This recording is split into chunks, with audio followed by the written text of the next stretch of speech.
Mesdames et messieurs, bonsoir. Nous sommes vendredi 11 mai. Bienvenue dans le 20h. Voici les titres. La saison des pluies signale son retour avec son lot de dégâts matériels. Ce vendredi, difficile de rallier certains points d'Abidjan en raison des inondations. Plusieurs quartiers ont été presque engloutis par les eaux de pluie. Le gouvernement a pris des mesures d'urgence. Le président malien Ibrahim Boubacar Keïta a achevé ce vendredi sa visite de 48 heures en Côte d'Ivoire. Arrivé hier à Abidjan, il a eu un tête-à-tête avec son homologue ivoirien Alassane Ouattara au cœur de les échanges, la coopération économique et la lutte contre le terrorisme. Le directeur général de la SECNA, Agence pour la sécurité de la navigation aérienne en Afrique et Madagascar, a été reçu par le président Alassane Ouattara. Il est venu rendre compte des avancées accomplies par la structure dont il a la charge dans le domaine de l'aéronautique. 37 ans après sa mort, la star jamaïcaine du reggae Bob Marley reste toujours gravée dans les mémoires. Ce 11 mai, date anniversaire de son décès, la Côte d'Ivoire, classé deuxième pays de reggae dans le monde, lui rend hommage. Soyez les bienvenus sur RTI1. Nous sommes dans le mois de mai, en pleine saison pluvieuse en Côte d'Ivoire.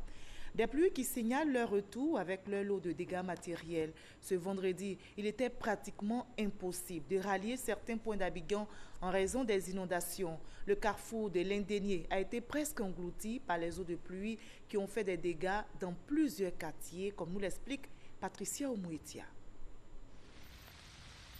Le carrefour de l'Indénié, impraticable ce vendredi matin et pour cause, la grande pluie qui s'est abattue sur la ville d'Abidjan a causé des bouchons qui ont paralysé les routes. Et les personnes à l'intérieur étaient menacées par la montée des eaux. Donc nous avons pu mettre en sécurité une trentaine de personnes après avoir engagé un fourgon et un véhicule de transport de troupes. Il y a eu beaucoup de dégâts matériels bien sûr, mais nous sommes toujours en éveil parce que tant que la pluie n'aura pas cessé, les personnels sont toujours en veille.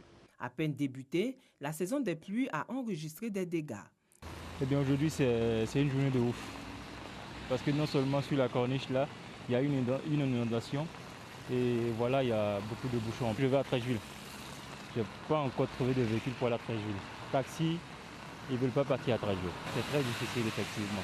Ici à Abobo, le mur d'une école primaire a cédé, blessant une dame. On a aussi droit à une île aux ordures.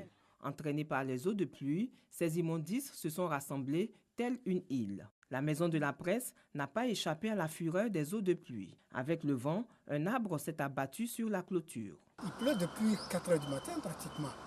Et c'est à 8 h que l'arbre que vous voyez là a cédé. Et les dégâts sont énormes. Ça détruit une partie de notre clôture totalement. Ça nous a coupé l'électricité, le téléphone. Ça a endommagé le centre de santé. La saison des pluies s'étend de mai à novembre. Jusqu'à fin juillet, la météo a annoncé une forte pluviométrie. Cependant, la circulation a repris. Peu à peu, les bouchons ont fait place à une circulation plutôt fluide.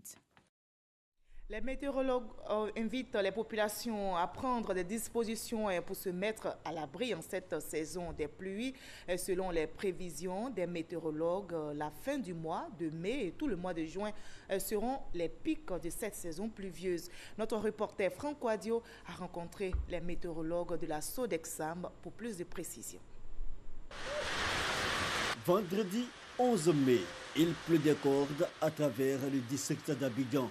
L'expression semble réalité, rappelant même de mauvais souvenirs datant de l'année dernière et sensiblement à la même période. C'est la grande saison des pluies. Au service prévision de la Société d'exploitation aéroportuaire, aéronautique et météo de la Sodexam, on synthétise les différentes données. En observant cette image satellite, on voit des cellules orageuses alignées qui ont tendance à faire un mouvement d'est vers l'ouest.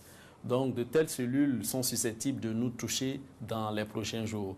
Donc, le service de météorologie va se charger de surveiller la cellule pour voir à peu près quelles sont les zones qu'elle est susceptible de toucher. Si une telle cellule arrive sur nous, on aura des rafales de vent qui seront assez importantes et des cumuls de pluie aussi assez importants. Adapter les données aux réalités climatiques, l'essentiel de la tâche, par exemple, à déterminer les pics de la présente saison pluvieuse.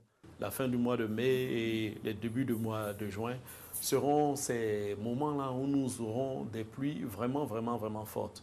Et à partir de ces moments, vous allez voir qu'on ne fera pratiquement pas plus de 3 jours sans précipitation. Parce qu'en ce moment, les épisodes pluvieux seront beaucoup, beaucoup plus rapprochés. Les pics, mais aussi les limites. La fin de la grande saison des pluies, en général sur la Côte d'Ivoire, précisément le littoral, tourne autour de la mi-juillet, avec des amplitudes qui peuvent varier d'1 à 2 semaines. Après ça, nous rentrons dans une autre phase que nous appelons la petite saison sèche. Mais cette petite saison sèche n'est pas rigoureusement sèche, parce qu'au cours de cette saison, vous pouvez avoir des pluies, mais ce ne sont pas des pluies significatives. Une particularité observée cependant cette saison, il y aura des périodes dites sèches durant la grande saison pluvieuse. Cette saison est caractérisée principalement selon les résultats obtenus par des périodes de séquences sèches. Donc les agriculteurs doivent vraiment s'informer avant d'aller faire des semis. Puisqu'ils peuvent s'aimer et puis la pluie va s'arrêter, ça peut poser des problèmes au niveau de leur culture, de leurs semences. Consultez les informations météorologiques donc. Cette année, la pluviométrie sera variable à travers le pays pour la période de juin à septembre dans le nord, dans l'ouest et une hausse dans le centre du pays, sans oublier le littoral. En Côte d'Ivoire, pour les périodes de juin, juillet, août à septembre, les cumuls pluviométriques donnent une baisse d'environ 37% par rapport à l'année dernière.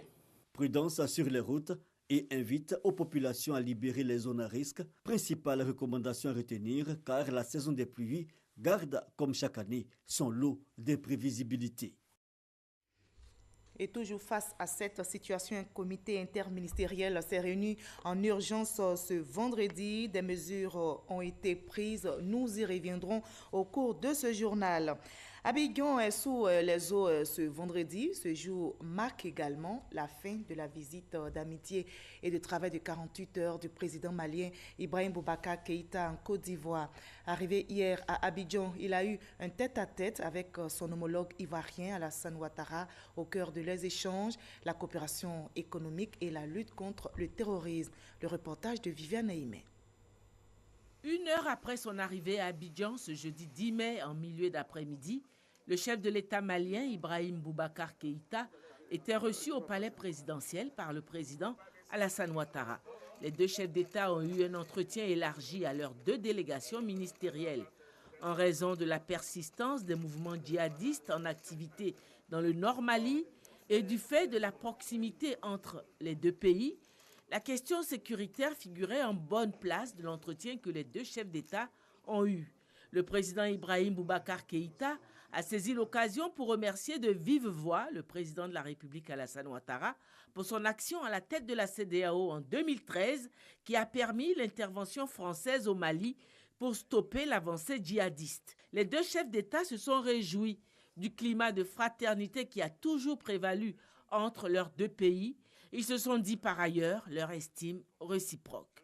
Monsieur le Président, au jour d'aujourd'hui, nous nous réjouissons de ce que nous voyons faire au sein de la CEDEAO et de l'UEMOA.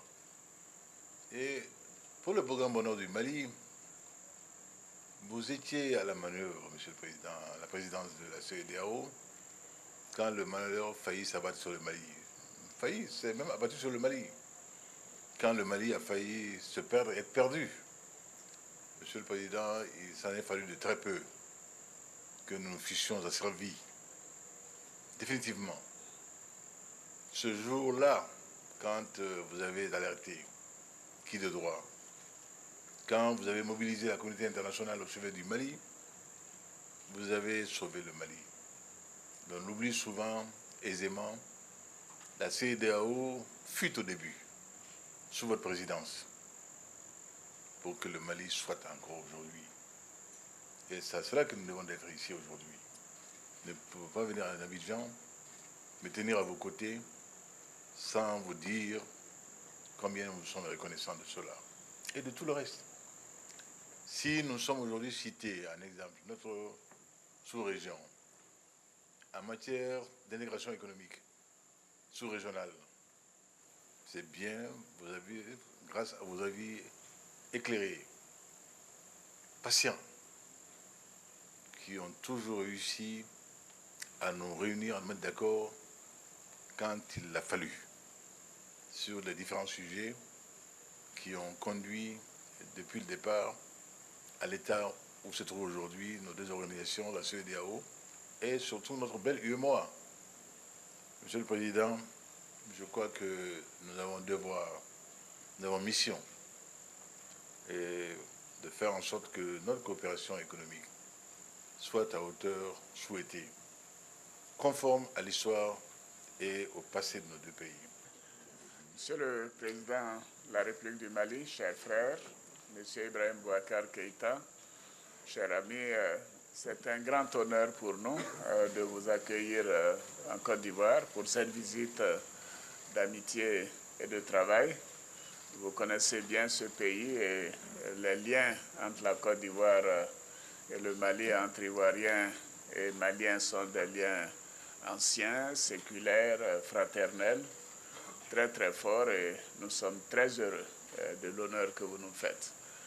Cette visite d'amitié, nous l'avions souhaitée tous les deux depuis plusieurs mois, mais les circonstances ne nous avaient pas permis de l'organiser plus tôt.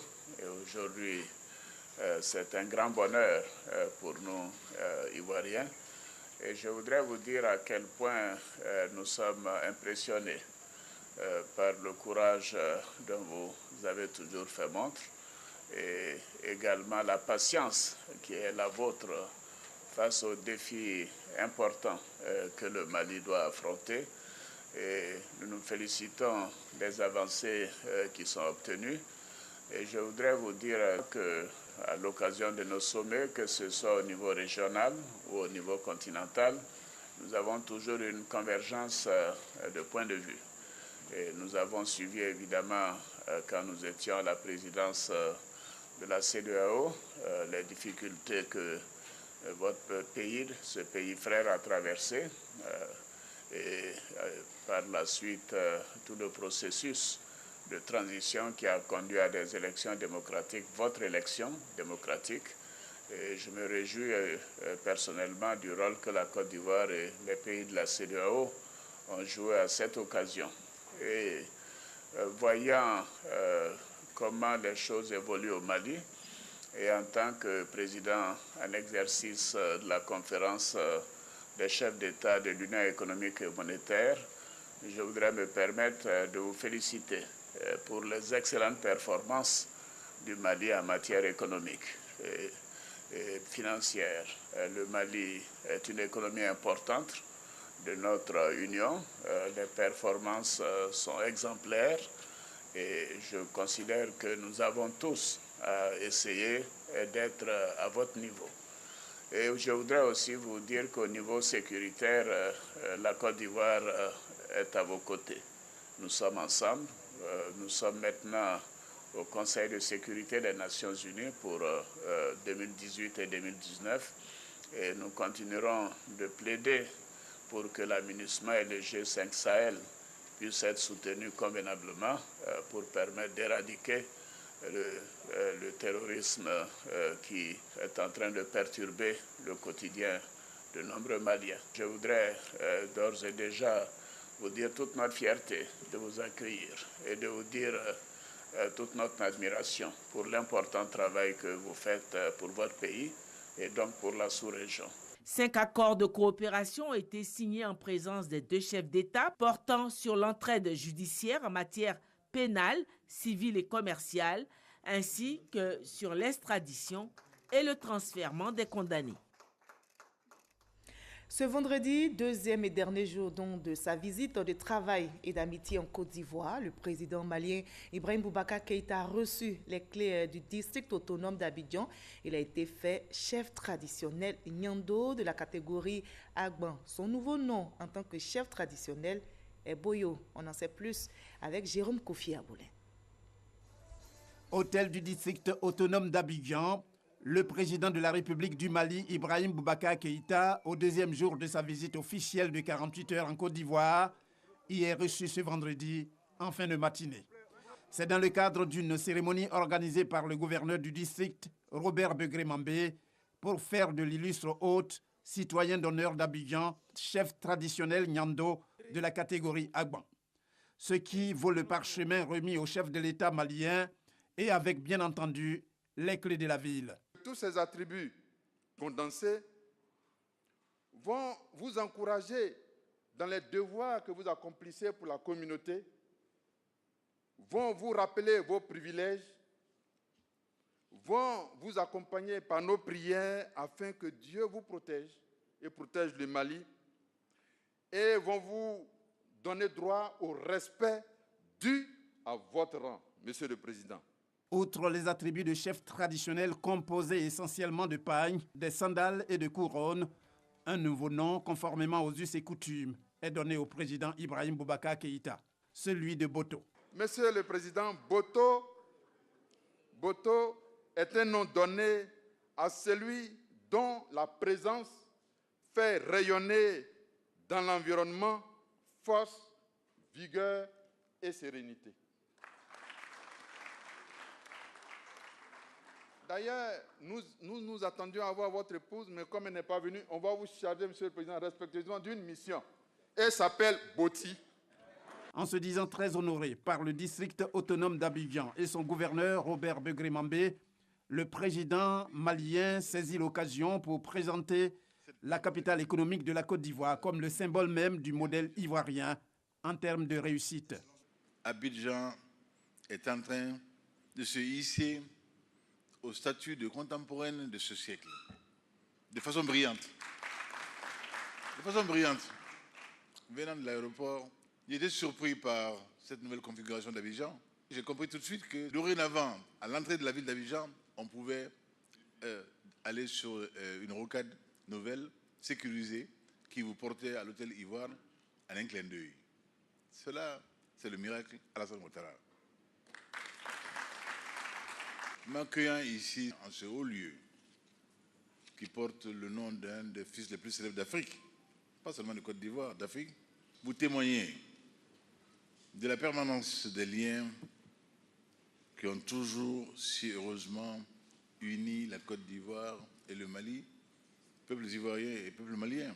Pour le chef de l'État du Mali, l'hommage des plus fraternels rendu par le district d'Abidjan constitue un moment inoubliable de son séjour sur le sol ivoirien. Voilà le président malien Ibrahim Boubacar Keïta, baptisé Boto en tant que chef traditionnel ici en Côte d'Ivoire, a pris part hier à un dîner offert en son honneur par son homologue ivoirien Alassane Ouattara, un dîner pour célébrer l'excellence des relations entre leur pays, la Côte d'Ivoire et le Mali, unis par une longue histoire d'amitié. Explication avec Alexis Ouedraogo. Un dîner sous le sceau de la fraternité. Jeudi soir, à la salle des pas perdus du palais présidentiel, les chefs d'État Alassane Ouattara et Ibrahim Boubacar Keïta ont célébré l'excellence des relations entre leurs deux pays.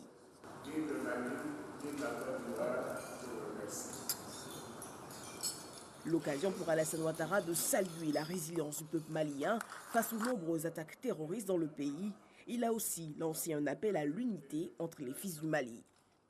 Tout en me félicitant de l'excellence des relations ivoiro-maliennes, je me réjouis de notre convergence de vues sur les actions à entreprendre pour développer davantage notre coopération, en améliorant notamment nos échanges commerciaux, qui, comme le révèlent les dernières statistiques, s'élevaient à environ 300 milliards de francs CFA seulement.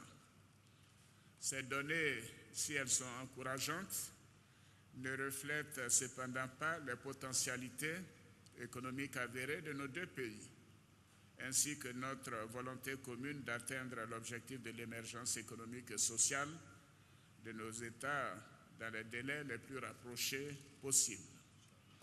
Le président malien a été élevé à la dignité de Grand Croix dans l'ordre du mérite ivoirien, un moment de vive émotion. Il est des jours où on perd le verbe. Ibrahim Boubacar Keïta n'a pas manqué de saluer la mémoire du président fondateur, Félix Houphouët-Boigny, visage emblématique de l'indépendance des États africains, et de souligner l'importance pour les deux pays de renforcer leur coopération. L'heure est aujourd'hui à l'intégration toujours plus hardie, plus poussée de nos économies. La nouvelle zone économique spéciale sera le creuset de la mise en valeur du fabuleux potentiel agro-pastoral dont nous sommes en droit d'attendre toutes les plus-values. Monsieur le Président, très cher aîné, c'est vous dire que nous sommes ici en appétit de toutes les attentes porteuses dont vous et nous avons eu à échanger. La communauté malienne vivant en Côte d'Ivoire est à ce jour estimée à un peu plus de 2 700 000 personnes. Voilà, je rappelle, nous sommes en pleine saison pluvieuse avec son lot de dégâts. Pour faire face donc à la situation, un comité interministériel s'est réuni en urgence ce vendredi. Ces pluies diluviennes ont déjà fait 2 morts et plusieurs dégâts.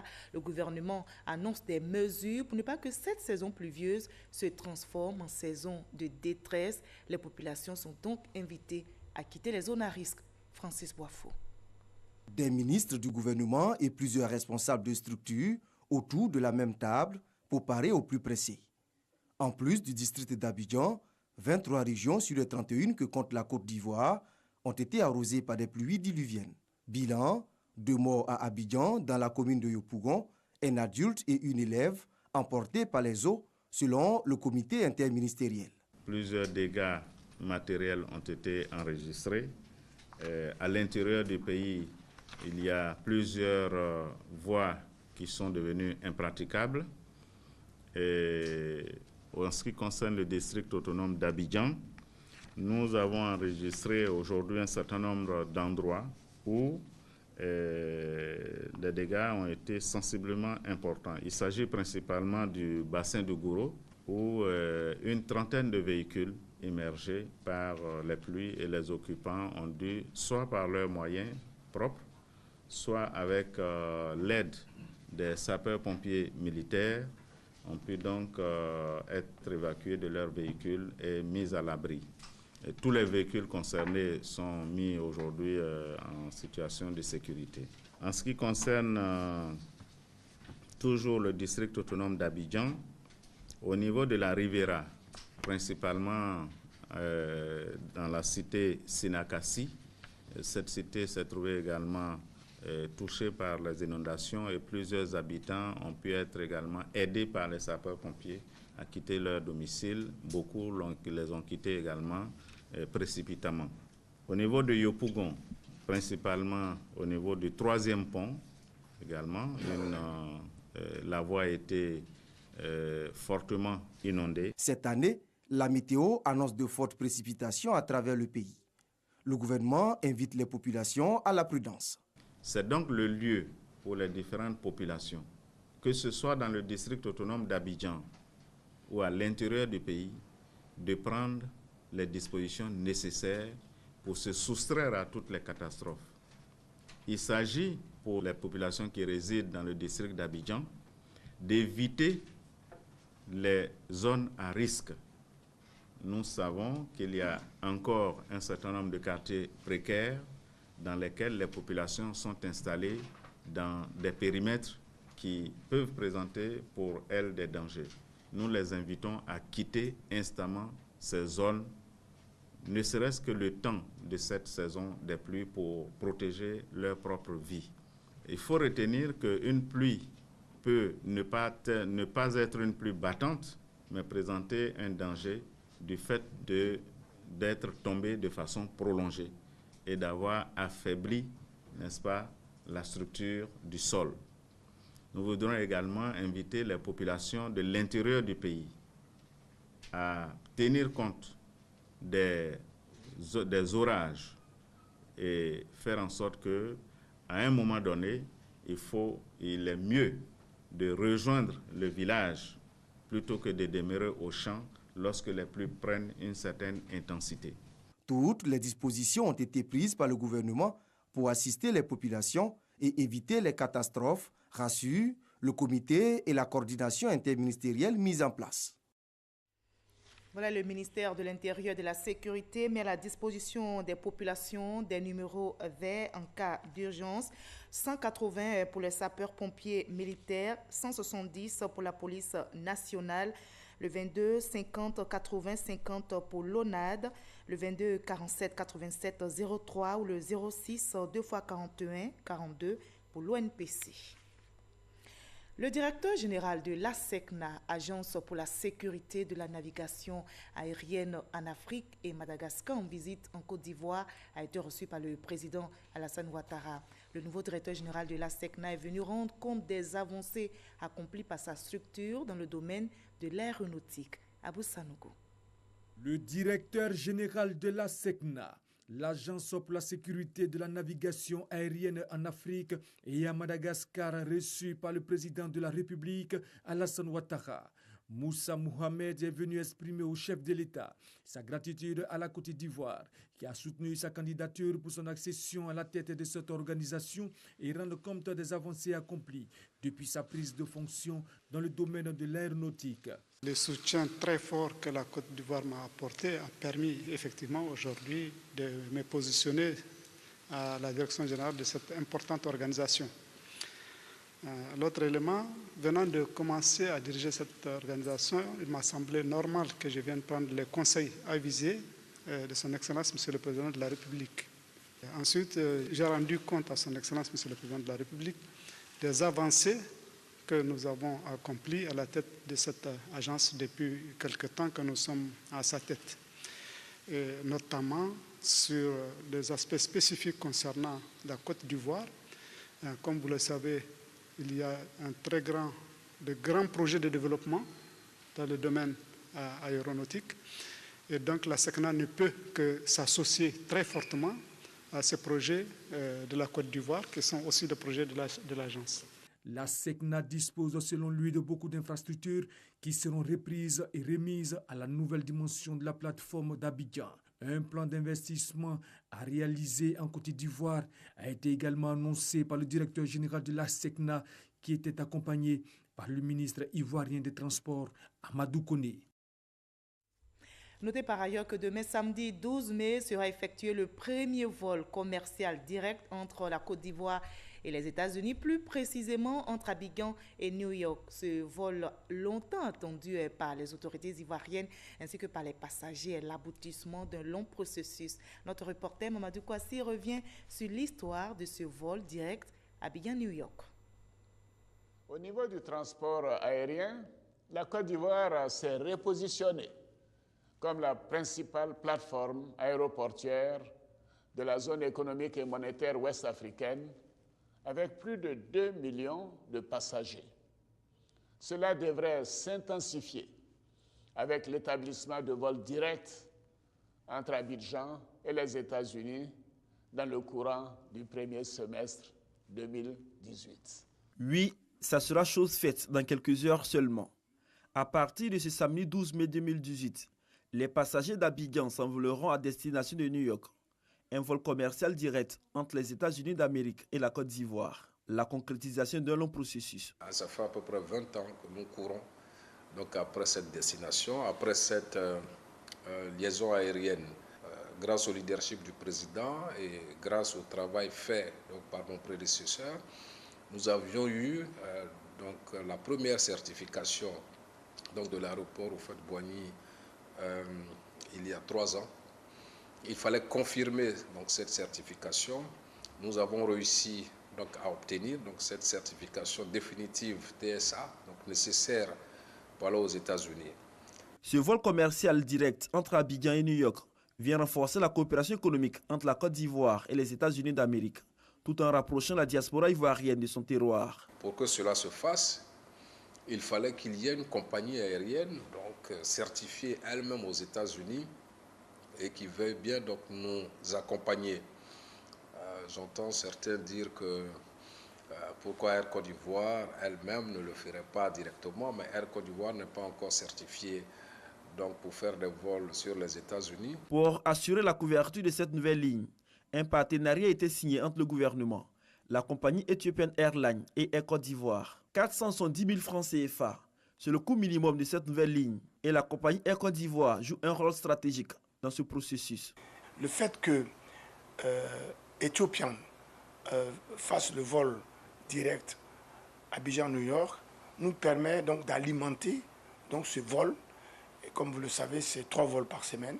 Et quand l'avion revient à Abidjan, nous, les passagers peuvent également, à partir d'Abidjan, rejoindre les autres capitales de l'Afrique occidentale et de l'Afrique centrale. Les responsables de Air Côte d'Ivoire mettent les bouchées doubles pour les tarifs raisonnables pour les passagers venant des autres pays. Si par exemple quelqu'un de Bamako utilise ce genre de vol, on va lui appliquer un tarif moyen entre Bamako et New York. On ne va pas faire l'addition Abidjan, Bamako, Abidjan, Abidjan, New York. On fera une moyenne qui serait, à mon avis, très intéressante pour les passagers. C'est un avion de dernière génération de long courrier qui sera mis en ligne par la compagnie Ethiopian Airlines pour assurer la liaison entre Abidjan et New York, et ce 3 fois par semaine. Dans l'actualité culturelle, on ne l'oublie pas, 37 ans après sa mort, la star jamaïcaine du reggae, Bob Marley, reste toujours gravée dans les mémoires. Ce 11 mai, date anniversaire de son décès, le monde entier se souvient de lui. La Côte d'Ivoire, classée 2e pays de reggae dans le monde, lui rend hommage. Notez que Bob Marley reste l'un des artistes les plus populaires du monde avec plus de 200 millions de disques vendus. Au niveau de la Côte d'Ivoire, nous sommes en pleine saison pluvieuse. Et bien, pour faire face à la situation, notamment les dégâts matériels et corporels, un comité interministériel s'est réuni en urgence ce vendredi. Ces pluies diluviennes ont déjà fait 2 morts et plusieurs dégâts. Le gouvernement annonce des mesures pour ne pas que cette saison pluvieuse se transforme en saison de détresse. Les populations sont donc invitées à se mettre à l'abri en quittant les zones à risque. Et justement, le ministère de l'Intérieur et de la Sécurité met à la disposition des populations des numéros verts en cas d'urgence. Il s'agit du 180 pour les sapeurs-pompiers militaires, 170 pour la police nationale, le 22 50 80 50 pour l'ONAD, le 22 47 87 03 ou le 06 41 41 42 pour l'ONPC. Fin de ce 20h. Merci à vous tous de votre aimable attention et prudence, surtout en cette saison pluvieuse. À demain, 20h.